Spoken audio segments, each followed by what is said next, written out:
Hiya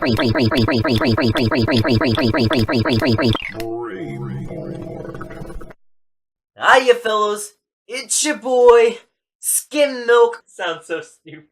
So today, I'm gonna be telling you a story. A spooky story. Well, not really spooky. More traumatic. But not for me, just for other people. Let me explain. So I'm a competitive swimmer. You know, the sport where we're basically naked except for a thin piece of fabric protecting the world from seeing. Let's continue. So, I specialize in backstroke and butterfly. Don't ask about breaststroke. Don't ask about breaststroke. Please don't ask about breaststroke. Anyways, so my main league swims during the summer, but I still have to keep up the training during the winter. Otherwise, let's just say it's not real pretty when I try to get back in the water. So to help, me and a couple teammates joined this other league during the winter. League? It kind of counts as a league, I guess.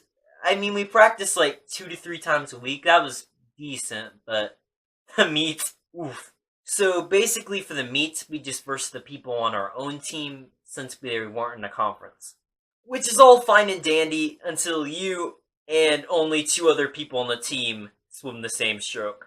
So you're stuck versing your friend and also a 9-year-old girl. Which is fine, until the story comes into play. So let's start. I was at the diving into the pool, already extremely nervous, because the jammers I were wearing were like basically completely white by this point, just from the sheer amount of chlorine and chemicals in that pool. Luckily, they weren't like these ones. They were more like these ones. So I was already pretty nervous when I was wearing stuff that was quite see-through and had my friend in a lane next to me, and then this little girl on the other side of me, and not to mention these stands with tons of parents just overlooking. So relief washed over me when I was able to get in the pool for backstroke. 3, 2, 1, and we were off. I blasted ahead. I was 6 meters ahead, and had just finished my flip turn and was going back to the other side to finish my last 25 meters. When suddenly it happened. I felt a ton of drag and slowed way down. I could barely move and felt something slide down my waist. Horrified, I reached down and saw what happened.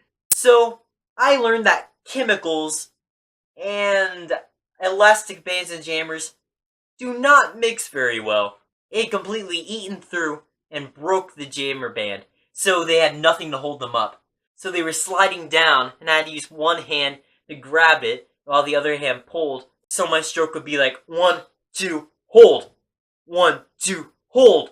And keep in mind, I'm doing backstroke, so the whole time the parents are getting quite the show. Then my friend blasted past me, and I was horrified because I realized the girl was probably next, and I was like, shoot, I'm gonna put this poor girl into therapy. So completely slowing down at this point, I was just using one arm while using the other hand just to hold up the band. So I was swerving up all across the lane. Luckily, I managed to get to the wall before the girl and could pull up the pants as high as possible, urkling that sucker. So the girl didn't see anything, but let's just say I think some of those parents might be on a watch list now. Hey y'all, hope you enjoyed my childhood trauma. If you did, then make sure to subscribe and hit that notification bell! Or not. And if you want to see more stories from my childhood, then make sure to like this video. If I get the 10 whole likes, then I'll make another one. I have such low standards.